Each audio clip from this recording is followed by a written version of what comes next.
One of the first things to me when I looked at it was I see you have like a couple of different styles. I see you have this more Sesame Street style with these type of characters, with these beavers, and then down here there's this almost indie game. It almost kind of reminds you of Adventure Quest a little bit, kind of a style that's also is quite different from the other one previously up here. And then there's this other style that's down here that's almost more painterly in a way from this killer. And so I noticed that there's like three different styles here, and then under this one is a little different from the one before as well. It's good to have, having various styles is that can definitely be good if as long as you separate them between the different styles. So if you have like this, for instance, the Sesame Street style, this child very appealing to childhood styles. And then you have right under it, you've got Killer Instinct.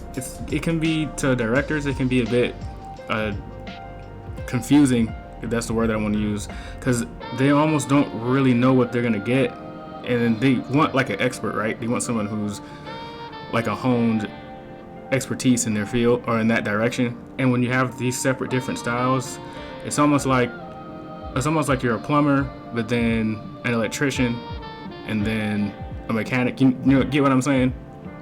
Sure. And so it'll be more beneficial to, if you have the separate styles, if you want to keep the separate styles like this, to have them in different sections. So you could have like one section where you have these childhood styles like Sesame Street, which I would definitely keep because these are really good.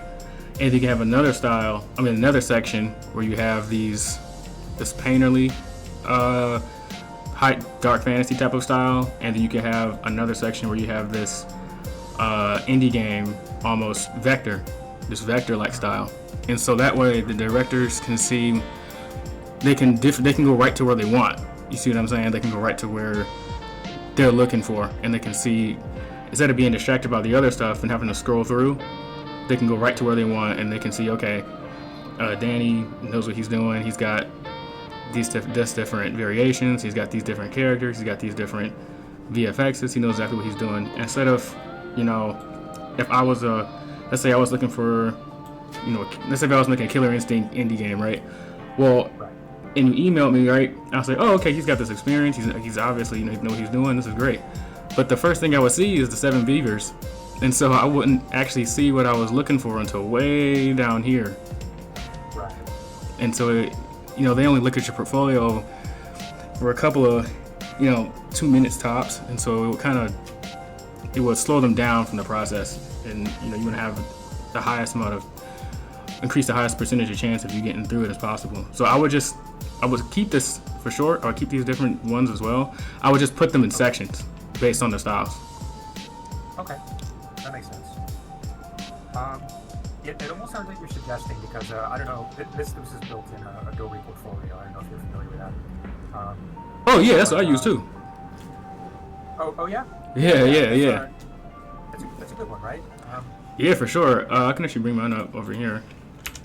Okay. Yeah, let's see.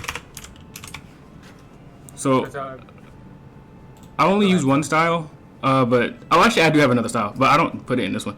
So mine's is like more of a painterly kind of a style in a way. So they're all similar in that style. So I don't really have to create them in separate sections because they're all one style.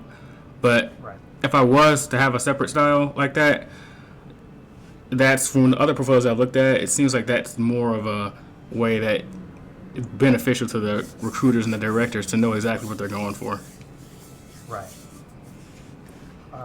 Yeah, it almost sounds like what I might do, because this character design gallery, it's one gallery of many in my entire portfolio. Right. Yeah. So it almost sounds like I might consider building out an entirely separate portfolio just for character design. Yeah, that's an option as well, for sure. That's what I did at the beginning. So I have that portfolio, and then I have a separate one on my ArtStation that I almost never use the separate one, because I pretty much just only use this portfolio because I like the painterly style the most. But I have a separate portfolio that is just like cartoon vector-based stuff. And that way, if I was applying, I'm not applying right now because I'm already working at Lost Lorne.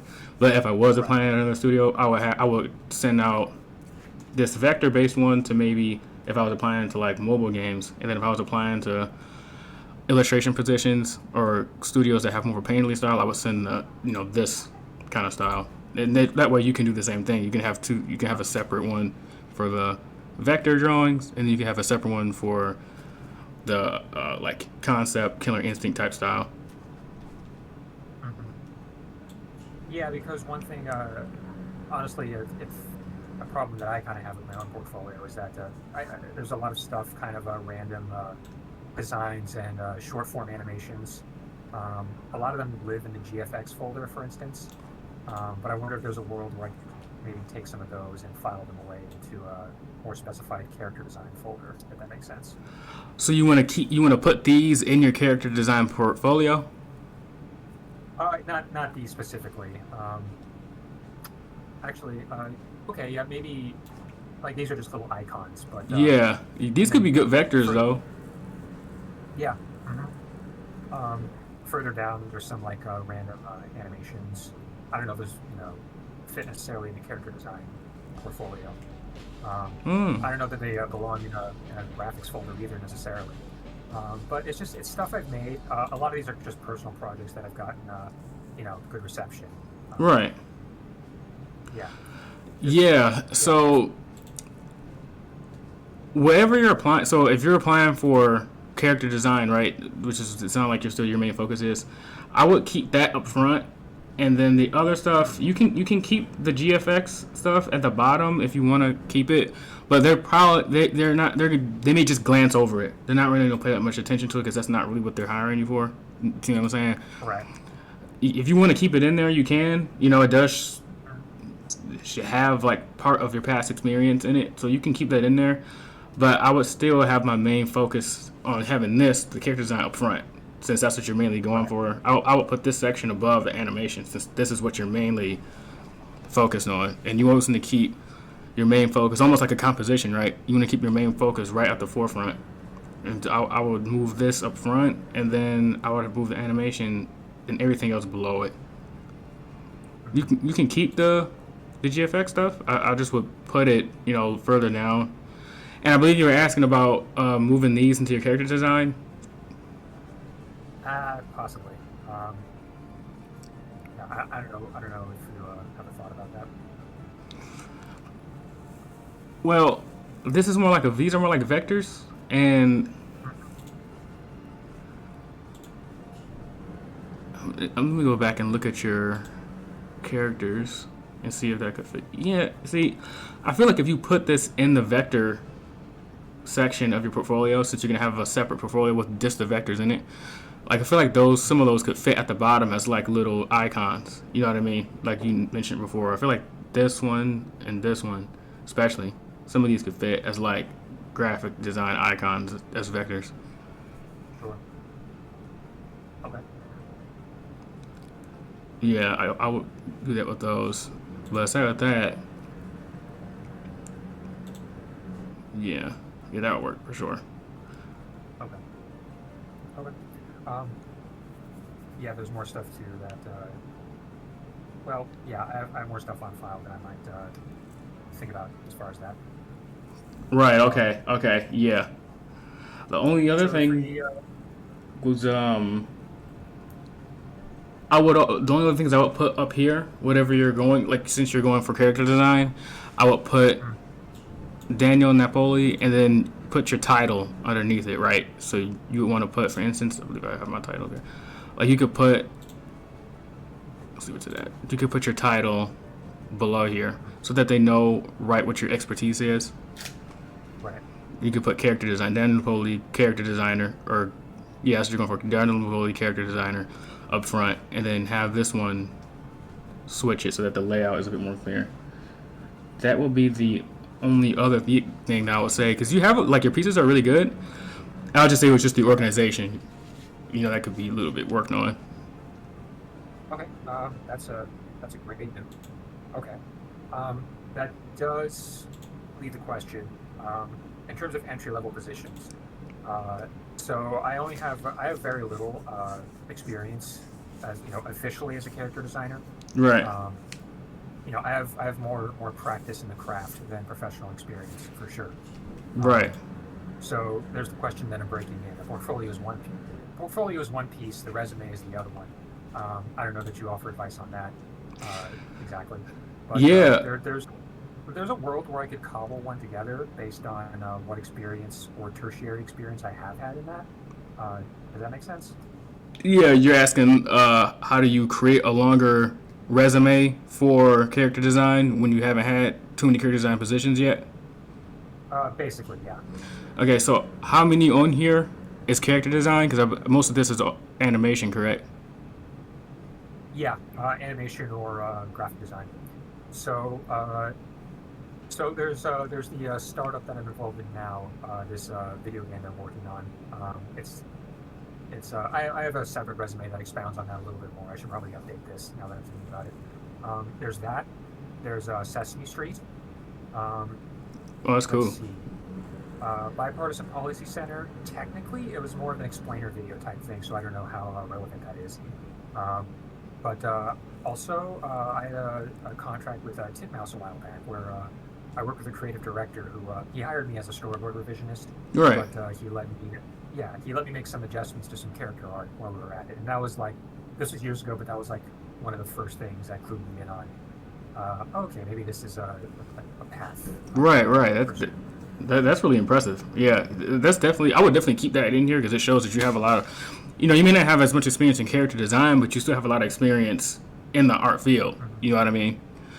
And so that's Okay. still extremely valuable. That's your resume is still extremely good, even though you don't have any character design experience. You still have like a really reputable track record, and I'm sure you have their references in your resume too, right? Oh yeah, I have a list of contacts.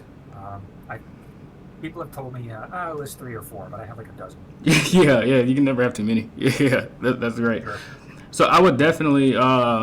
So if you haven't had any character design experience, you can start with. Have you already applied anywhere so far, or you haven't yet? I've applied to a couple places. I'm being a little cautious because I don't want to like the term rage apply, right? Like, yeah, I kind of want to be a little more studied in how you approach it. Right, But it's always that thing of like I'm essentially cold calling, you know. right. Yeah, Um, yeah. I get you. yeah, yeah, it's the easiest thing to do, but also probably the least likely to succeed for obvious reasons. Um, yeah, I know I just asked you to do a portfolio review, but I'm basically asking network strategy at this point. Oh no, you're Um, good. You're good. So, yeah, well, we're creating a website based around this anyway. So this is something that we're going to be offering in the future. So okay, to explain it, what I would say is I would apply to the studios that have one, the ones that have the similar style that you have, and then two, since you're beginning, I would have, since you're starting off, quote unquote, you're not actually you are starting off, but you still have a bunch of experience, so you're gonna be like a better off than most people. It's not gonna be as hard as it would be for like say like when I started, I didn't have any experience at all, so it was quite a bit harder to send like a bunch of applications before I got my first right, one. yeah, You already have like quite a bit of experience, so it more than likely isn't going to take you as long. So I would go to, you can go to Twitter and then look up, and then go to Twitter and then go to where the indie game section is, and then there's like tons of new studios, indie game studios that are posting like their trailers or updates for their indie games, and then just you can just send a DM to them saying like, hey, my name is Danny. I really liked your project. It was really impressive. And I have a whole template on like what to say to start a okay, conversation with them. And then you can, once you introduce yourself, ask them, hey, are you guys looking for a concept or character designer for your project? You'll be happy to lend a hand on your new endeavors. And then you can send that to on Twitter to various indie game studios that have similar styles to you. And you can also use Twitter Works, Drive Through, or Kickstarter Works. Kickstarter is good for that as well. If you go down Kickstarter, you can see the newer games that's being funded. Those are ones that you can join in as well. Same thing with Indiegogo. Those are the sections that I looked at. Worked for me to find new positions was these type of solo independent areas that you can apply to studios that are newcomers. Huh. Interesting. Okay, I didn't even consider that. Um, so basically, if you just reach out to people through these Kickstarter campaigns, they may be looking for people. Oh yeah, yeah. Kickstarter, Indiegogo, Twitter, or again LinkedIn and indie games. I mean LinkedIn and indie. They do every now and again. It doesn't hurt to apply to them, right? But Yeah. more than likely, those aren't like entry level positions. You know, those are kind of a little bit further now. Because I mean, you still. If I was you, I definitely would still apply to them because all this experience is extremely good. So if I was you, I still would apply to those. But Okay. I would say your higher chance, more than likely, is going directly to like smaller studios. Experience. You seem like a really cool guy. You're easy to talk to. I'm sure you won't have any problems with that area. Thanks, man. Yeah, no, thanks, man. I appreciate that. I don't know if you have another meeting coming up, but I was just curious to learn more about your experience and how you got started, if you don't mind. Yeah, sure. So I used to work in a laboratory. I worked in there for around 8 years, and then about I'll probably say maybe a year ago, about I ended up just focusing full time on being a concept artist because I was working on a project, but I only could do the project part time because Yeah. I was an automotive laboratory tech, which just means I tested cars in like Oh this wow. type of. I can try to describe it. It's called a test cell, but I'm not going to go into detail. It just take me forever to go into detail. I tested cars essentially for their Sure. MPGs, like Teslas or Uh-huh. Porsches or things like those. Whenever you see the MPG on the side Uh-huh. of the car, we would test them for that before they were released. And I did that for a while, and it was a blessing. Allowed me to save up quite a bit. And so when I Sure. went to focus on concept art full time, I remember I did a lot of research and studying on how to increase the chances of finding a position as effectively as possible. And Uh-huh. as I was going about doing that, we decided to create this channel here and an upcoming website that was dedicated to helping artists who are more upcoming and looking to find positions as well. That's kind of how I made my way over here. Wow. That's quite a story, man. Thanks. Um, Yeah. yeah. Congratulations on the success, and yeah, thanks for doing this, like starting this channel and being a resource. I'm sure it's going to be helpful to me and a lot of us. This was great. Yeah, I'll be around, and you'll be hearing from me before too long, and I'll definitely take all this to heart and uh, start the next step of my journey. Cool, great. Yeah. When you send it, it'll probably be around the same. When you send it, we'll schedule it in. It'll probably be around the same time. And Right. yeah, sounds good. All right. Cool. All right. Yeah. Talk to you soon, Danny. All Bye. right. Thanks a lot, man. Yeah. Have a good one.